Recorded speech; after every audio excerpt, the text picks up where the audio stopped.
start. It's a little bit, about a minute early, but I have some announcements to make before our talk. And the first one is, on Saturday, June 22nd, is the first night market of Squirrel Hill. So if you haven't been to a night market, they are lots of fun, lots of people show up. There's at least 80 booths, maybe over 100 this year. Food, crafts, there's at least 15 food trucks, there's live entertainment, and we have usually had really good weather, so it's a pleasant night. If you're interested, there are flyers on the back table. It's from 6 to 10 p.m. from on Murray Avenue from Forbes to Beacon. So join us on Saturday, June 22nd. And second, the Squirrel Hill Historical Society will have a booth there again this time. So if you would like to come and help us set up or come and help man the booth for a little while, we don't have a schedule. We'll be there, so if you'd like to come and hang out, please join us. Let's see. My second announcement is that our July meeting will be on the fourth Tuesday of July because of scheduling conflicts with our speakers. So it's going to be Tuesday, July 23rd, the fourth Tuesday of the month. And that is the Squirrel Hill Poetry Workshop, a little bit different from the talks we usually have. So they will talk about their organization and also do some poetry readings for us. Another announcement is that you have all heard probably by now that we are having a change of leadership because our president, Michael Ehrman, is resigning at the end of the month and moving to New Jersey to be with his grandchildren, his family. So our new officers will be, the co-presidents are Wayne Bossinger and Jim Hammond, who are in the back. Those are our new co-presidents. And Betty Connolly, right there. And I will continue to be vice presidents. Let's see. I know everybody else. Eveline Young she'll continue to be our treasurer, and she isn't here tonight. Audrey Glickman is our media person and board member who keeps these meetings running smoothly. And we have Ralph Lund over there, another board member, and Dr. Jean Binstock, who is another board member, and she runs our table. Let's see, and Toby is going. Toby and Betty. Toby Chapman, Betty Connolly are going to be running the programming for next year. So we will be continuing our monthly programs right here, same time, same place. And if you have ideas for programs, please let us know, email us. We're always open for ideas. We're booked into February, so any month after that is open. Let's see. Oh, a new volunteer, Stanley Klein, back there. Has agreed to handle he will be our membership coordinator, so he will keep track of who's joining, who's going to be getting the newsletter, which goes out to our members every month. So we still have a few positions to fill. One is, I hate to mention this one, it's an email monitor. It's a person who will look at our website, the emails that come through our website. We get emails about questions, both historical and about our talks, whatever. And we just need somebody to monitor those and direct them to whoever. Like if they're research questions, they usually go to Wayne or me. And if there are other questions, you just send them on. But we need somebody who might want to take charge of looking, just monitoring the emails. So should they email if they want to do that? Well, you can either talk to Wayne or me or Jim or Betty. Or you can go to our website and you can contact us through the website. And Michael wants you to know that if you are willing and you let us know, he will contact you immediately. That's what he has. So let's see. Okay, and the last thing I'm going to say is that for those of you who are new here, we have a policy at the end of the meeting that if everybody will just take your chair, fold it up and take it to the entrance. We set up the room before everybody comes, and then we have to take the room down again and leave it as we found it. So we just appreciate if you would take your chairs over there and we'll handle it from there.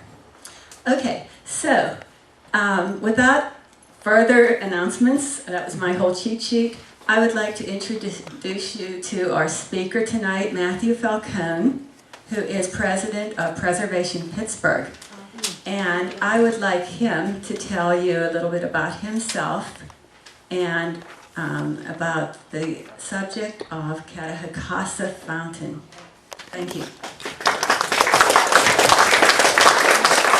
Thank you, and thank you for that introduction. I'm Matthew Falcone. I don't even know what to say about myself. So I live with my family in Deutschtown. I'm usually here in Squirrel Hill quite a bit, also in Oakland. I'm on the board of trustees of Red of Shalom, which is why I'm here so much. What I will say is that my background is in art history. I went to Penn State and then went on to the University of York in Northern England. I studied stained glass, and I also studied anti-Semitic pogroms and how that appears in the Middle Ages and visual culture, so it's very disconnected. So why did I end up here? Well, to teach. I came to Pittsburgh about 10 years ago or so and taught art history and got involved with Preservation Pittsburgh and now do a lot of preservation work in the city. I also sit on the city's Historic Review Commission and have a lot of other hats that I wear. One of the hats tonight is this presentation. So here's how it will work. We're going to talk about Catahecassa. We have a little while to go before we get there. I don't like going directly into things. It's not fun. So if you guys have questions as we go along, ask them. Don't save them for the end, because we'll kind of go in all these different ideas and all these different places, and you know, 45 minutes from now you'll think, were we talking about Rome? Like, what are we doing? So ask if you have a question, just put your hand up, we'll pause and go through. Deal? Good. So this is Catahecassa. And this, you guys might know, is a Neolite house in Schenley Park. But what we're talking about is this. Does anyone recognize it? Yeah, a little bit. We're going to talk about it a lot. So it is a natural spring. It was a natural spring. And originally it was Snyder Spring. We'll see a picture or a lithograph rendering of what Snyder Spring looked like originally. And then it was replaced by this kind of monolithic block with a Native American head on it. And Native American's Catahecassa. We'll talk about who he is as well. But it's a natural spring, and that's kind of where we're going to start off. Well, before we get there, we're going to talk a little bit about Preservation Pittsburgh. I get to do a little shtick, right? So I work with Preservation Pittsburgh. I'm their president. As an organization, we were founded in 1991 as a response to the demolition of the Syria Mosque. I'm sure you're all very well familiar with the Syria Mosque. We're a nonprofit advocacy group. We do a lot to help neighbors, communities, individuals preserve what's important to them. Usually what that looks like is landmarking buildings, sites, places of importance in Pittsburgh. When we landmark things, we usually do it with the city. We also do it on the National Register of Historic Places. One of our very kind of large multi-year initiatives at the moment is partnering with the city and the Parks Conservancy to list all of the city's large historic regional parks on the National Register of Historic Places. So we actually just this February, we heard from the National Park Service that Frick Park is officially on the list. We've started with Highland Park. I'd imagine about the same time in next year we'll hear back from the Park Service about whether or not it's listed as well, and then on to Riverview. After we're through, we've actually gotten inquiries from the Parks Conservancy and the city, and also Allegheny County to continue looking at Mellon Park and Westinghouse and even some of the larger county parks outside the city. So we're very involved in parks at the moment, but we also are very involved with individual city historic landmarks. So Very recently, these are some of the ones that have kind of made it through the system. Our most recent was actually just designated by City Council and the Mayor earlier, at the very end of last month, Southside Presbyterian Church and the corner of Sarah Street and 20th. 19th, thank you. Yes, we are having an open house on Saturday. You should come see it. Thank you. But some of the other ones a little bit more closer to home. With the Westinghouse Memorial last year, we had designated as a city historic landmark as well. Many years, I think about 3 years ago or so, we went and designated some city historic springs, which is why we're talking about Catahecassa. Yes? I'm sorry to interrupt, but I was just wondering if you could perhaps put the screen lower, because we can't see Or the, put the laptop on the table, or you need to put it up we there. just can't see. Lower. That's okay. Pictures are what's most important. So, Thank you. yeah. And then I'll stand in front of the screen for everyone, right? Okay, so, on to springs. All right. Are we all right? We're good? Question. Yeah. What is the practical implication of actually having this city landmark designation? So if something is landmarked with the city, it has protections. So alterations to it, whether it be a building or a park or a spring, would need to be reviewed by the city's Historic Review Commission. And they ensure that anything that is being done to whatever it is that is being reviewed is sensitive to what it is. Listing something in the National Register, it doesn't have any implications like that. It's a recognition that something is historic and important enough to merit preservation, but it doesn't come with any kind of specific requirements. It does open up kind of grant opportunities, which is why the city and the Parks and Survey is very interested in moving forward with the Parks initiative I mentioned earlier. Springs, we're not talking about this one. This is from Florida. Much nicer. We are going to talk about springs that are much closer to us, right? So when we talk about a natural spring, what is it? It is literally water coming out of the ground. That is the entire definition. So when do we interact with springs today in 2019? We don't a lot. But 100 years ago, for thousands of years prior to that, natural springs were how people drank water. That's how people got clean water. And about 100 years ago or so, they also took on medicinal purposes. So today, when do we encounter natural springs? Most often it's when you're driving on the turnpike, which is why I have this picture here of Slate Hill. So the turnpike cut through this mountain, right? So in the wintertime, when you're driving by it, and you see lots and lots of ice coming out of the side and kind of trickling all the way down, it looks like ice waterfalls. Those are natural springs. It's just water coming out of the ground. And in this case, what happened was that since they removed part of the mountain, that they created an opportunity for the water and the watershed to directly come out. Otherwise, it would just continue and slope down the hill itself and then enter into kind of the larger watershed. What's significant is that there are places around the country and that there are places here in Pittsburgh where this is naturally occurring, right? This is an artificial phenomenon created by PennDOT. Not the case. The other instance where we encounter spring water is when we drink it every day. So Poland Springs comes from a natural spring well in Maine. Put into bottled water like this. Now, not all bottled water is natural spring water. There's a difference. But Poland Springs actually has historical roots. So 100 years ago, it was bottled and sold like it is today, but it also had an enormous resort. So you could go to Maine and spend a week, 2 weeks, and relax, socialize, and also get clean air, get clean water, and this is their historic spring house. It's still there today. You can go visit this. The hotel is gone. This still exists. So inside this building is the original spring. Same with Deer Park. So Deer Park is actually more accessible today. The country is divided up into regions that each have different accesses to different spring water. So Poland Springs is primarily northeast, and then a little down the coast. So Deer Park is actually located in western Maryland, which is why it's when you go to Giant Eagle, there's Deer Park water is because it is actually the natural spring that is closest to us and has been kind of tapped for spring water. It too actually has a very similar history to Poland Spring. This was the resort hotel, which is also missing today. It's been demolished by a fire. And then, I like Florida when it comes to spring water.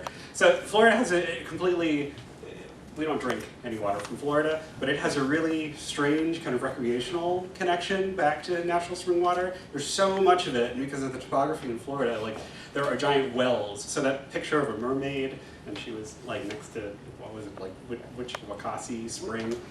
So that's what people did in the 30s and 40s, and even earlier than that. I grew up there.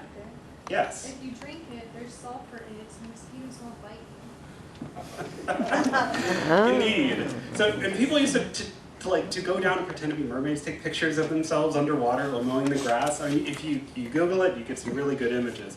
One of the other things that Florida has is the Fountain of Youth in St. Augustine. So it's a National Historic Site. You can actually go and buy those individual bottles of water. This is the spring. This little stream of water right there. It's the Fountain of Youth. But that's usually what springs look like. They're not these kind of massive deluge of water. It's usually a trickle, especially here in Pittsburgh. In other places, it depends. And why we get so much out of Poland Spring and Deer Park is because it actually tapped into the underground aquifer that feeds the spring. So there's actually regulations about it. But to go back to a point that I had mentioned earlier, this is something that has existed in our history for thousands and thousands of years. It's actually kind of abnormal today that we don't really think about spring water outside of bottled water. When we look at architectural history, this is the Ponte Guard, and it was specifically built as an aqueduct. It's meant to bring fresh water from the hills, from the mountains, to Roman cities. We go to Bath in England, and this is actually, it's somewhat Roman, somewhat Victorian. They built this entire complex around a natural spring. The people used to go to, still go to today. This is actually the spring. Looks great, right? So, I mean, it's you can't go and bathe in it, but people used to, and Victorians used to. And to your point of kind of the mineral content of the water, so each of the different springs that I have mentioned, and there are many more of them, they all have a different mineral composition. About 100 years ago or so, and even earlier than that, people realized that if they had certain medical ailments, and they went to a certain spring, it was rejuvenating. And there's actually some science to it. So what all this orange grossness is, it's all mineral deposits. It's not like sludge. It could be some sludge. What we see here is the Court of the Lions in Spain. This is actually fed by a natural spring. And Trevi Fountain in Rome, also fed by a natural spring. So you think that like all of this is just pumped city water.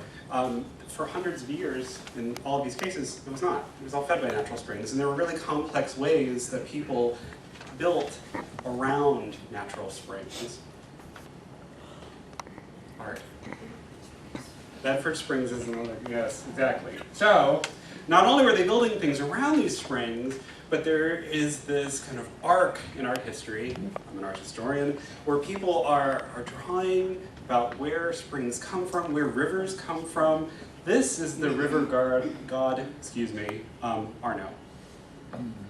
And so he's reclined, usually, we can see a couple other images as we go forward, but he's usually carrying this, so it's like a little vase, so which water would flow out of, which was basically symbolic of a natural spring. As we kind of move forward in history, you see here, it's an illuminated manuscript that's in Greek. This is from the Byzantine Empire. And it's Rebecca and Eliezer at the well. And so you have, this is all text, and then you have an illustration at the bottom, which I know is a little washed out, but like I said, images matter most. So here's a detail, and then you'll see over on the very far left, the exact same image. This time it's a woman. It's not the river god Arno. River god Arno. It's more difficult than you think. There she is, upper left. So there's kind of a jump, because River God Arno was very much Roman, and this is very Christian in nature, so there's a switch from man to woman. And then you see that she is the source of the water and it kind of flowed down, and then here you have Rebecca at the well, and she's like getting out the water from the well, giving it to Eliezer. So continue on, you have Pan capturing Syrinx, and you'll see here. So it's a theme, I mean, it's a motif that repeats again and again and again and again in art. There's more, but this is one of my, I very much like this connection. So here's a detail of Judgement of Paris. So you have a figure who's very much in the same reclining position.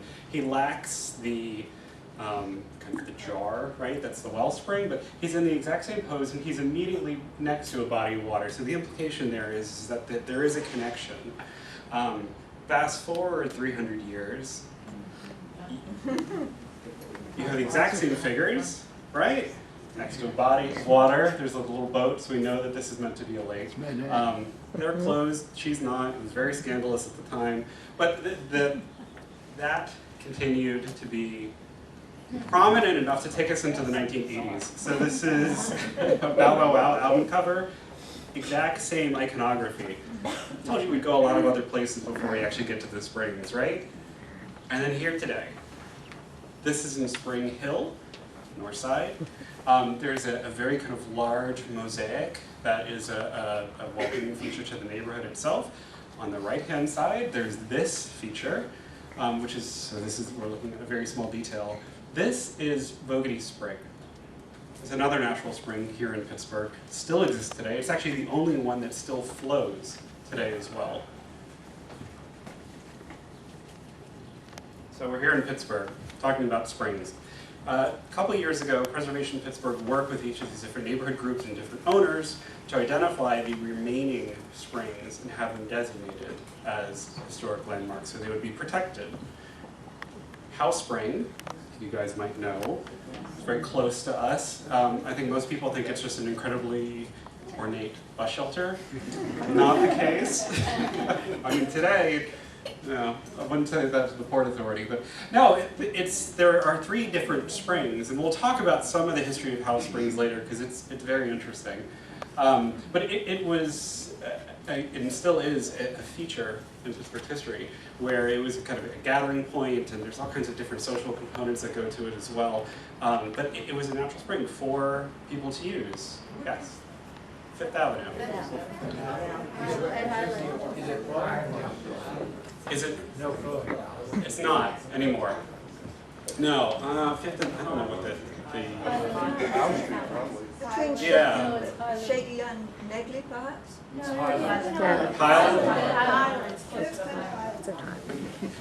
Crowdsourcing location in Pittsburgh. It's like, this is the landmark, so we can't describe things around it. This is Bogaty Spring, so that image, like diluvian flow of water coming out that we saw before, and the tile mosaic. This is actually like a small trickle of water you can just see here. So there's an access panel. You can actually get in and clean out where the water is coming from. There's houses that have been built above it, so it's no longer sanitary or safe to drink from, although neighbors have tried. And then we're here. I appreciate you letting me walk through the entirety of Western civilization to get to Catahecassa. So, this is Catahecassa today. And again, it was originally called Snyder Spring because before this was put in place, in the early 20th century, this was the spring. So they kind of, this hillside, this is the Neil log cabin, and there's kind of a recess that was framed by large stones. And then in the middle of it, you can just kind of make out here, that's a stream of water. So it was called Snyder Spring. Every reference that we were able to find to it, kind of, well, here's the contrast of the two to give you a better sense, right? It's very kind of clear visual indicators of both the Neil log house and then where it sits today. What's missing is that there used to be a slope that took you up the hill. It's no longer there. The oldest written reference to The spring itself actually comes from a newspaper article, and it states, in an old spring house below the Beers Mansion is the little log house, there is another spring that flows only perennially, but sends out the same diurnal volume of water no matter what the season is. The old spring house will be preserved. And that was in 1890. So this brings up a couple questions, right? Like, it's great to have an actual written description of it, but then the last sentence kind of leaves you wondering, like, well, how will it be preserved and what will it be preserved from? We are in preservation business, so when somebody uses the word preservation, it raises some bells for us. So the rest of the article describes the delegation's visit, e-delegation's visit to the park that involved the mayor, Chief Bigelow, Superintendent McKnight. Here's the article itself. So what they were doing in the park was reassessing what could be changed about Schenley Park. The Schenley Park had existed for not as long as Pittsburgh has, but the land itself has existed almost in the state that it was in when it was accepted as a park since Pittsburgh's founding. And then around the turn of the 20th century, there was a movement to reassess the park, make it a little bit more Victorian, a little bit more accessible, take out some of the kind of rougher edges of the park itself. And that's exactly what they were doing. They were there at the park to assess what needed to be done.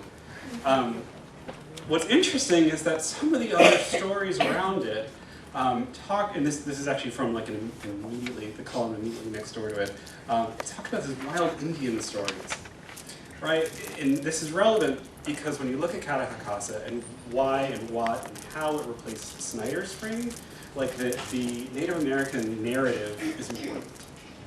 Because in the Victorian mindset, even the Edwardian mindset, there's an equation between wilderness and Native Americans.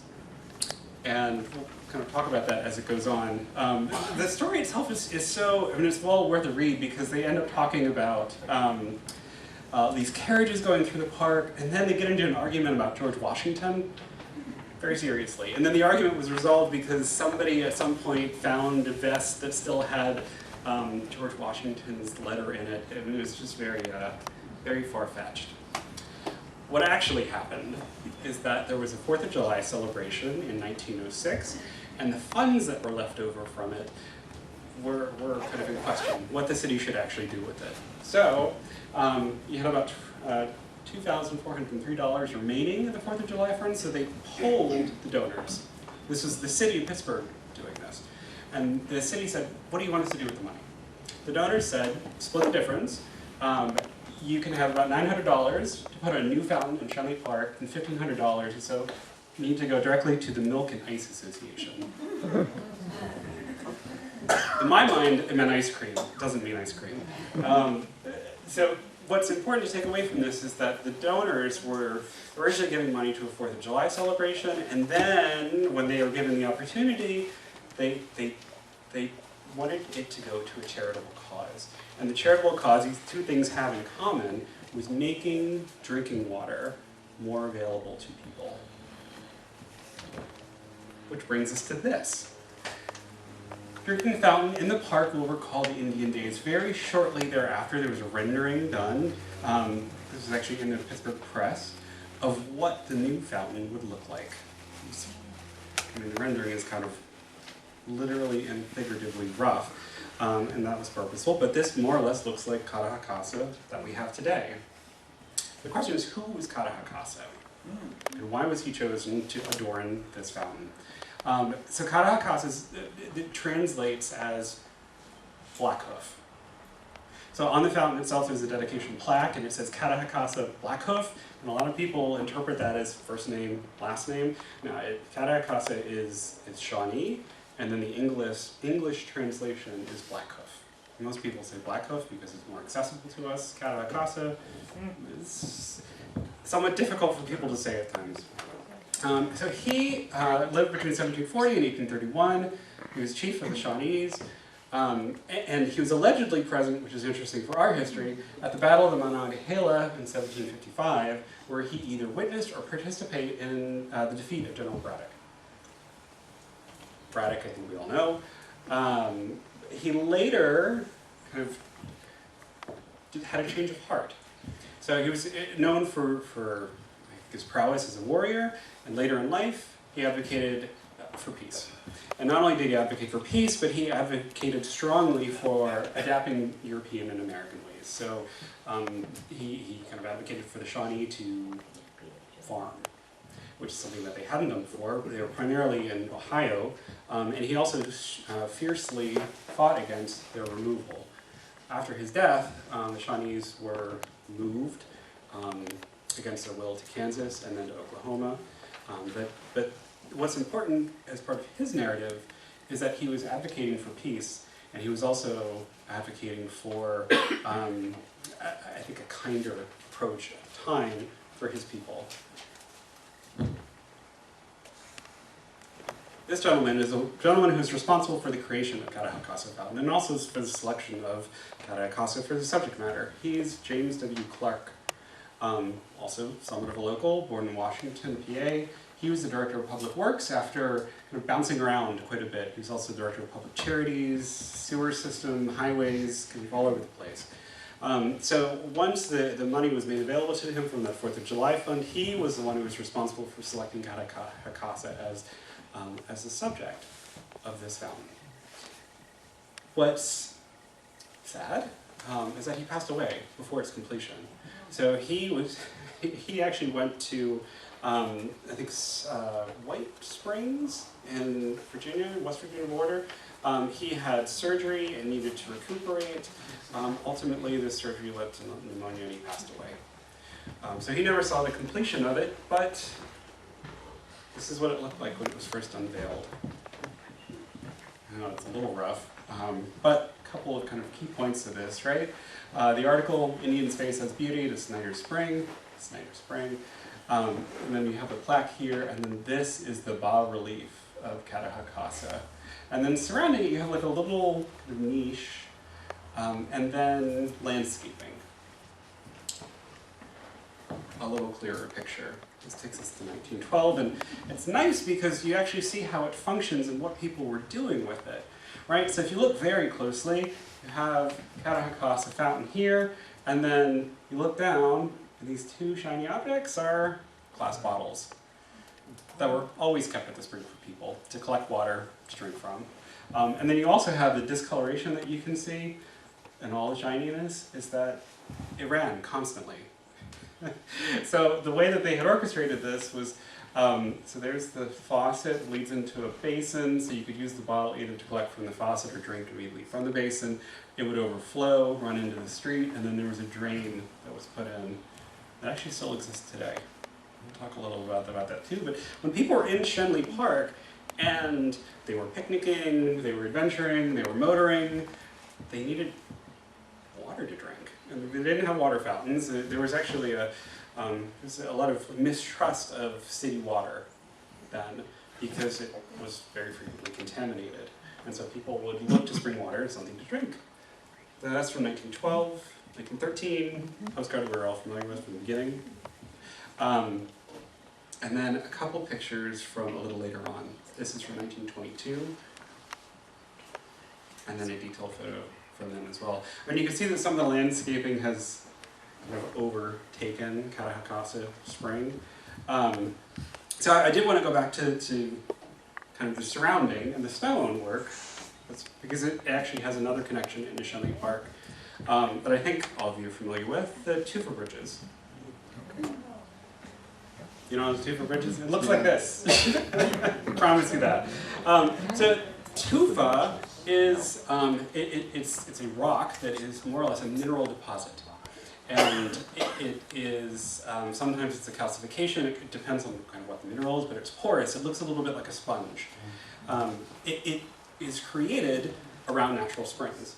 So the person less with the tufa bridges, more with Catahecassa, was very intentional in his landscape design, and he was thinking along the lines of what would complement a natural spring.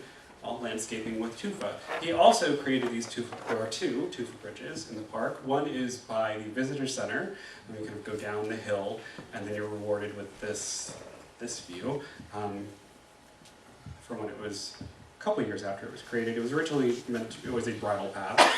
And the gentleman responsible for that is George Burke. So George Burke was Schenley Park superintendent, avid horticulturalist, and the Tufa bridges themselves were paid for in 1907 and then constructed in 1908 as part of a public works project. So there was an economic downturn in the previous year, and then the city, I believe, gave a bond, or there was a bond program to George Burke, and then he said, well, I'll order as much tufa as humanly possible, and then created the tufa bridges. They are exceptional because they are the only ones of their kind in the world. He was also responsible for the Concord and Fernham of the Sixth Conservancy. Everything's very overgrown, but a picture from today looks very familiar, right? And if any of you have ever been through it, there's actually a tiny tufa tunnel in it as well. So that's the exact same stonework, and this was his work as well. Yes? It's amazing that tufa is strong enough to hold up a road that horses and people don't. Yes. Well, it's all decorative. Never believe the code. So those bridges are actually, they're concrete structures. And the tufa, the way that they constructed it was they created a molding of the bridge.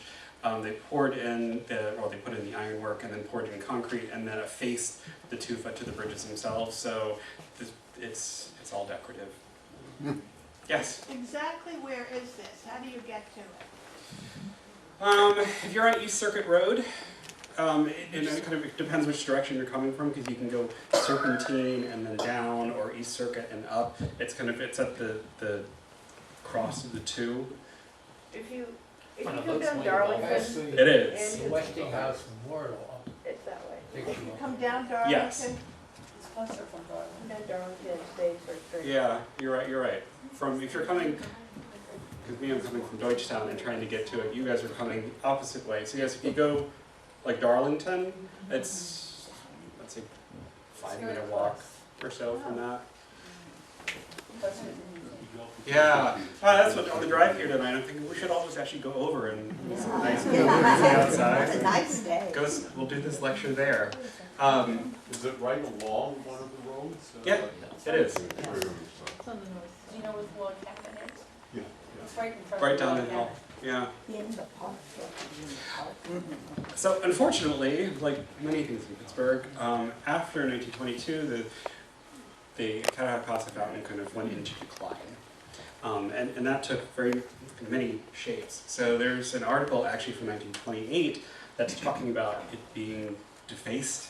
And it actually refers back to 5 years previously when it was been defaced again. So 1922 is kind of the last point that Catahecassa existed. So what are they talking about here when they're saying it was demolished? The nose was broken. So, and you can tell because this has since been repaired, and it's been repaired with concrete, so it's concrete kind of affixed to granite, but it's two-tone. And then they also filled in the basin and then removed the spigot. I know, dastardly, right? And then again, like, it's all infill, it's incredibly depressing. So why did they do this, right? And actually, Catahecassa was surprising because it was created in an era that was transitional from natural springs to city water, and there was this kind of fight going back and forth between the city and the people who lived here and the people that didn't trust the city. This might seem a little familiar. This was not the only instance of a spring being destroyed or somebody taking opportunity of vandals in a spring to either remove it entirely or remove its access to fresh water. This is Frick Spring. You guys know Frick Spring? You wouldn't. It was destroyed. So, like, it actually existed. Carnegie Library, and over by Frick Fine Arts, it was kind of just catty corner, and they didn't like that they had a spring that people used for natural spring water in Oakland so close to the entrance to Schenley Park. One night, workers showed up with hammers, and destroyed it. And this is the destroyed Frick Spring. And you can, I mean, it's a little weird. This used to extend all the way down. You can see that it's still like the tiniest little bit of water running down the spring. This was very commonplace throughout the city. And the only reason that Schenley, or Snyder, and Howe lasted for as long as they did was because that they were not contaminated nearly as much as the other city springs were. Once the development started in and around the springs, a lot of them, I mean, they would go out and test regularly for things like typhoid. Often they'd find it and they'd use it as an excuse to cut the spring off. Howe Spring is particularly interesting because there was a change in ownership of the Howe estate, and the new owner decided that the old Howe Spring should be removed, and then the current structure that we have today was built in its place. There was a kind of underhanded approach. So when that spring was quote unquote removed and reconstructed, the water was actually city water. They didn't tell anybody. So the city plumbed Howe Spring, and it was, I think, 5 or 6 years later, and then this shows up in the paper, and it's basically the head of the city water department saying, everyone who's been drinking Howe Springs water has been drinking city water this entire time. Thanks.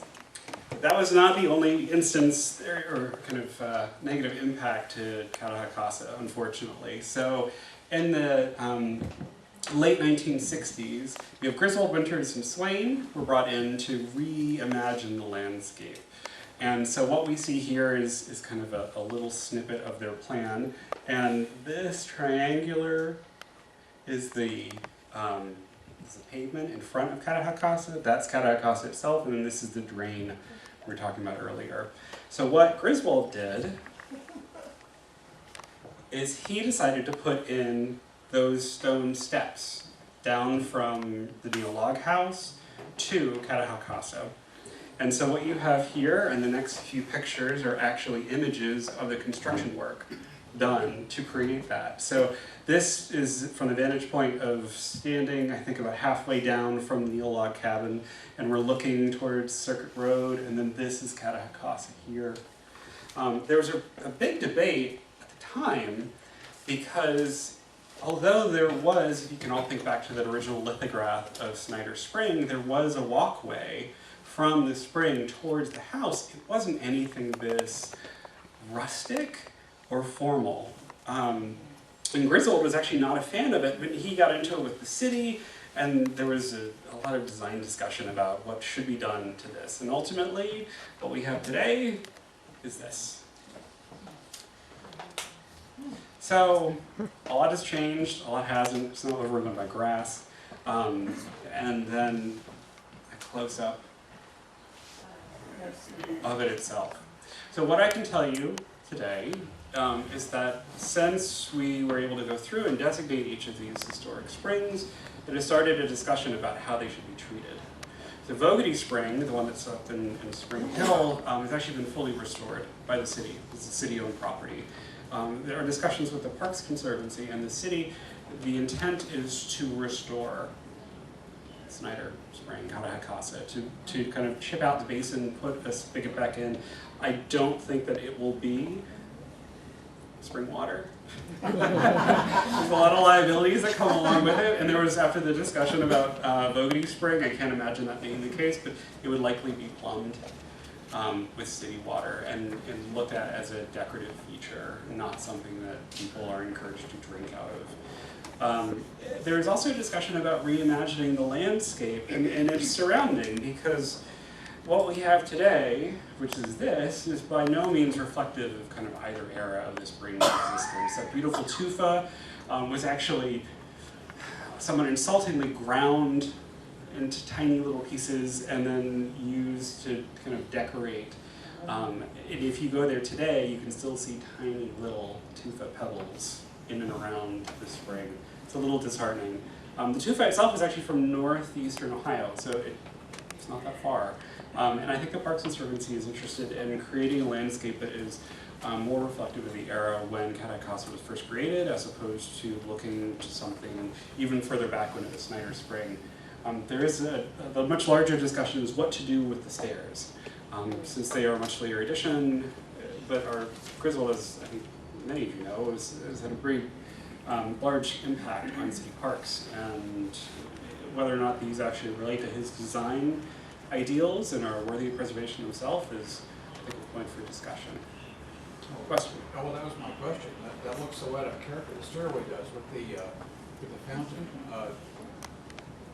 So what my question was going to be, is that Griswold's work or not, that stairway? It is, but he didn't want to do it. Okay. So the correspondence is actually on file at the University of Pittsburgh Archives, and you could read kind of his back and forth with different community stakeholders, with the city of Pittsburgh itself. You know, and it became very clear that he was not a fan of this particular design approach for the stairs. He thought it was not only out of character with the spring, but it was completely out of character with the log house. I mean, which it is meant to create an accessible, kind of two different things. It was meant to create an accessible route up to the house, and it was meant to act as a deterrent, because for a period of time, the house was completely engulfed in the golf course. And the stairway was a way to kind of open the space and make it more accessible to people on the circuit road and make it a bit more pedestrian. So I would say all of it is a question that needs further discussion before anything is done. Other questions? Yeah. Is there still an argument that that might help people go up to visit the log house? Yes. And there's also the question of what to do with the log house.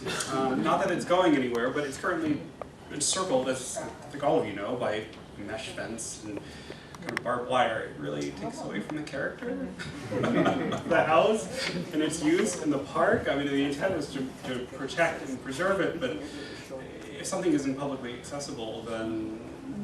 So I can tell you from the discussion around this spring, kind of how to treat the larger area, that they're looking also too to how to make the house accessible, both because of the fencing and also because of the stairway. Yes? Even I've got a log house, you know, over near the Schenley Oval. Yep. And it's not fenced in that way, and it seems to be surviving. I wondered about that. Why? You know, big problem with one and none with the other.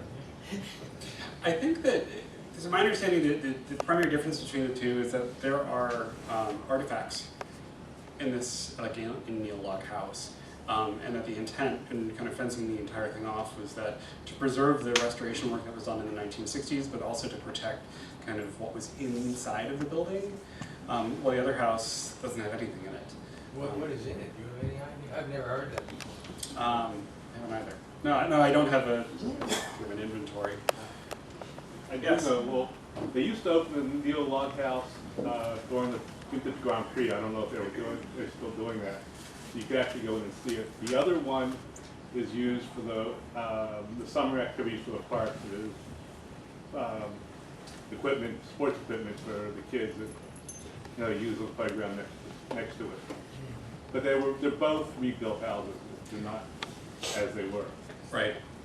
I think the Incline did an interesting article on log houses in Pittsburgh, and yeah, especially if you can get close enough to the log house. I mean, you'll see like the metal meshing, kind of in between the like the wood that the plaster is meant to hold. It was a reconstruction job that was perfect for the 1960s, and the technology that's involved in the restoration now is significantly further advanced. Yes? And if the spring doesn't spring anymore, where does it go? Like, where is this water going? And also, has anybody tested it to see? I mean, obviously, well, not obviously, but there's probably golf course chemicals in it. But I mean, have they looked at the water, and also where is it? Yeah. There are two questions that go along with Catahecassa. No one knows. There's actually no reference in either the 20s when the spring was likely shut off, what was done. I can tell you that with other springs that we looked at here and then other springs in and around Pittsburgh, everything was culverted. And it was either put directly into a sewer line, and there's actually, I mean, as you saw, there's one kind of just down the way. It's very likely that the spring water was redirected into the sewer line in this case. We don't know, and since it's not accessible, it can't be tested. The other question that comes up with Catahecassa is, in all of the written records that we have of this, I have absolutely no idea who carved this. And it bugged me, like, it still does. You know, sitting through DPW archives, trying to figure out like if they have a receipt or if they make any kind of mention of it. And even the rendering in the newspaper, I found it exceptional. They had that detail of rendering and no mention of who would actually do it. So, no idea. I can tell you that with the spring on Spring Hill, it was very much contaminated. Because there were 1950s track homes that were built above it, and there's a lot of leaching, chemical leaching that went into the soil at that point, and it's still present today. The question with Schenley Park is, right, if the chemicals that they're using on the golf course and to maintain this, or any leaching into the soil itself, probably yes. So with things like Poland Spring and Deer Spring, a meocrifer is actually so inaccessible, it protects the water. But with the springs right here in Pittsburgh, and why there are so many is because the water line is so close to the surface, and the topography here is such where it's all hills. So there are multiple points that water is accessible, and because it's so accessible, it also makes it really vulnerable to whatever was above the ground and leaches in. Yeah. It's my understanding that the fountain at the point is actually fed by an underground river. There are actually 4 rivers. But could that be considered a spring? It's a glacial river. We call it a glacial river. No, well, I would describe them as tapping an aquifer and not necessarily a natural spring. Yes. I've had a little bit of experience with springs. I bought a property 50-some years ago down in Washington County, and it had 6 springs on it. 3 of them were beautiful springs, and 2 of them were almost near the top of the hill, which is interesting how the pressure could force water up there and then come back down. But I got mined up there in 2003. I lost all my springs. I had nothing. So the coal, the coal mines, or where we get settling that, totally changes the water table. Also, I did it show. This actually maybe is a little bit of a benefit. And now I had a small, what do we call it, wet area, I guess, with reeds, and that's now tripled in size. And so, the water, you're still near the surface. Of course, that's down from the hills. But I've never found any spring to repeat. Nothing's come up that way. So all the water is just rerouted. You can never unspring a spring. Thank you, Ann. You can. Everything, at least in Pittsburgh, if everything was just culverted. So all the springs are still there. They're running directly into either the sewer system or you name it, because there's a lot of and especially like in my neighborhood, there's a lot of underground cisterns that were created because we didn't have plumbing in Deutschtown in the 1860s, 70s, and 80s. It didn't exist. And so the way it was managed is these like communal cisterns, and they use the opportunity to plug natural springs into the cisterns as well. So you have a lot of water that was really not meant to run underground, currently running underground.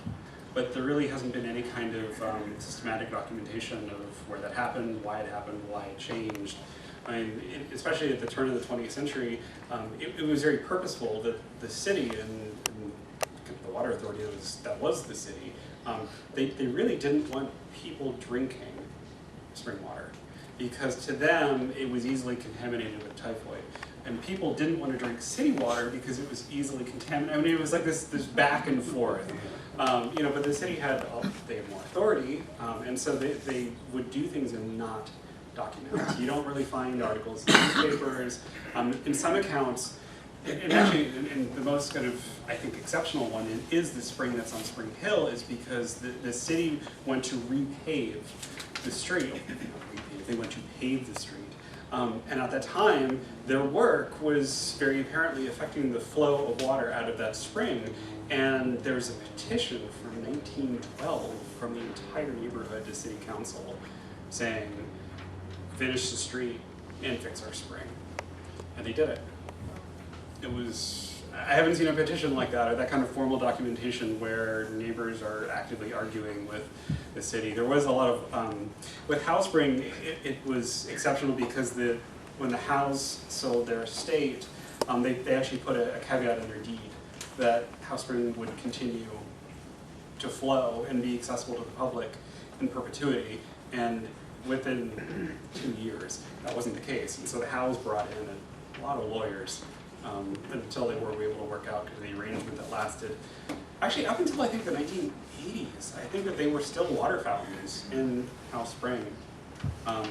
When we were doing oral interviews as part of our project, we had people that talked about jogging on Fifth Avenue or jogging like through Chatham's campus and stopping at Howe Spring to drink. Other questions? Is it known who did the carving of the stone? No, I don't know. Unfortunately, the city, the records that they were able to provide us were kind of not the entirety of what they thought they had. So I'm still hopeful at some point we'll be able to find, but no. Other questions? Yes? That guy you mentioned, I don't know what his name was. He said he died, he had surgery, pneumonia or something. Yes. Yeah, how old was he? Yeah. I think he was in his 40s. So that all he was? And then it was actually, no, he never saw it in the completion. There was an obituary. So George Burke is responsible for Tufa. He actually met a very untimely end. He committed suicide. Actually in Phipps Conservatory where his office was. And the newspaper accounts were very tragic. But I think the gentleman you're talking about was James W. Clarke. So, I mean, in his obituary, and in the city actually, it was very unexpected because for a while it seemed like he was recovering, and then he had to be moved kind of, I think, to a natural spring in fresh water. Was that? Yeah, he was in his 40s, late 40s. And the city actually had like proclamations, and they made a big deal out of his passing. One more? One more. Have you ever talked to Bob Weimer over at the PWSA? Because he might be fascinated by the whole Howe Spring thing. We have talked, we have not talked about springs. I'll say that. We have done a couple other projects, and it's thinking about like Pittsburgh's water history. So the inception of our water system is actually in Market Square. There were 3 wells that were dug. And the remnants of the wells are still there. And so there's this, like, you see these parades in like the 1930s, and it's would become PWSA, and they have like a float, and the float has these 3 wells on it, and it's like there's this there's a lot of pride that went into Pittsburgh's water system, and only bits and pieces of it are still left today. But great. Could you see a sign in the present Market Square? Is there anything where you can point to a brick or a... Nope.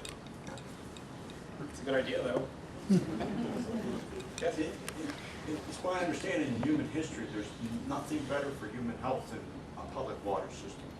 And how much of this closing these springs is about the contamination of people, the horrible diseases, typhus and cholera and everything. That's where it killed many people, and it's a brutal thing. It was, and when you look at the history of public health in Pittsburgh, it was terrible. I mean, not just from these springs themselves. I mean, this is kind of where the back and forth comes in, because until Pittsburgh actually had an entire municipal system of plumbing, and the advent of chlorination wasn't until the early teens. I mean, there was typhus everywhere. So it didn't really matter if it was in the springs themselves or in like individual city water systems. It was ubiquitous. There wasn't antibiotics, there was no way to treat it. And so you have this kind of, again, like a weird back and forth. Not just within the city itself, but I mean, you have people, in order to get well, like leaving the city and going to West Virginia or going to really incredibly remote places to specifically find spring water that they knew was not contaminated.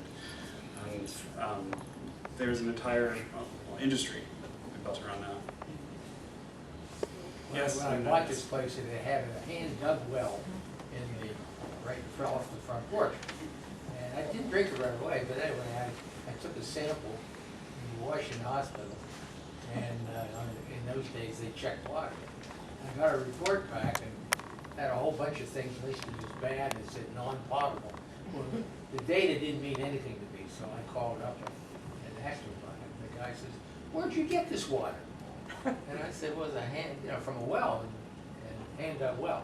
The well was about 28 feet deep. I checked that, what's that for?" But anyway, he says, "Well, no wonder." He said, "Every hand-dug well is polluted." And he says, people drank it, they got used to it.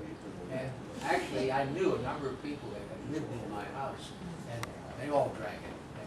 But it's highly polluted due to, just water from the ground, getting down into it, and weeds and stuff that seem to grow around the top of it. Yeah, I mean, it's interesting too, because Pittsburgh, we were blessed with the rivers we have and the kind of the complex watershed that we have, but I mean, to us today, they look recreational and they're kind of themselves this connection back to nature, and they were so polluted. I mean, that's what these springs, it's very interesting that, I mean, they're all at higher elevations, so like the further you get away from river water, the better chance you'd have of something not being contaminated, either with runoff or...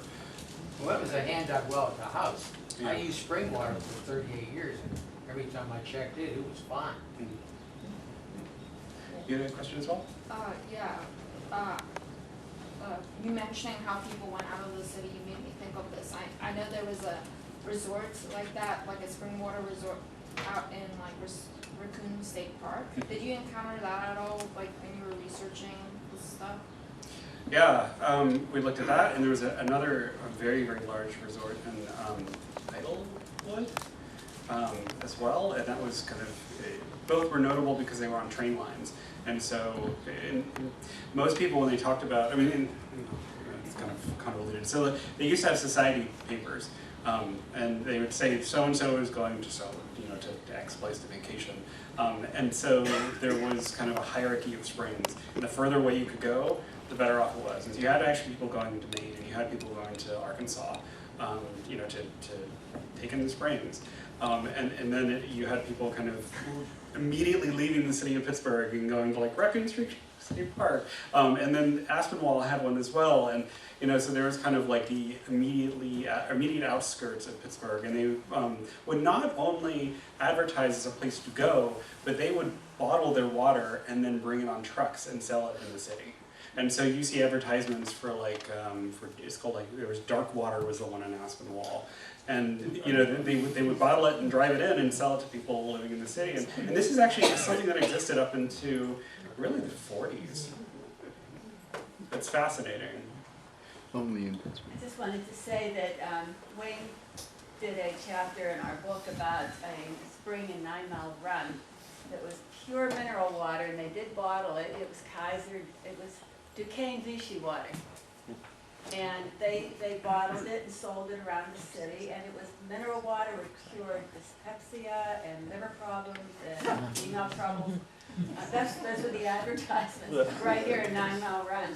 And you went to look for the spring and couldn't find it, right? No. No, there's no remnant of it now. And it may well have been a well. It's real clear about that. There's advertisement for when Dormont came into existence, and it was a suburb, especially at the time. And they created, they found a natural spring, and then they created this promenade around the spring itself. And it was like these advertisements for Dormont said like, we have the natural, the freshest water that you'll ever get. We got a call. Preservation Pittsburgh got a call after we put in our landmark designation. actually from somebody that was in Dormont, and they said, I saw the advertisement for your, you know, like, it was actually in the nomination itself. Do you guys know where that spring was? And it turned out that her house is like immediately on top of it. The spring is like now in her basement. As is the way. But it was, you know, they were all around. Well, thank you all very much.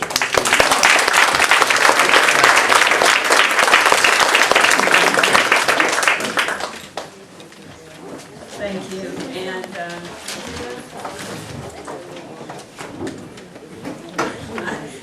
what can I say? Thank you for hearing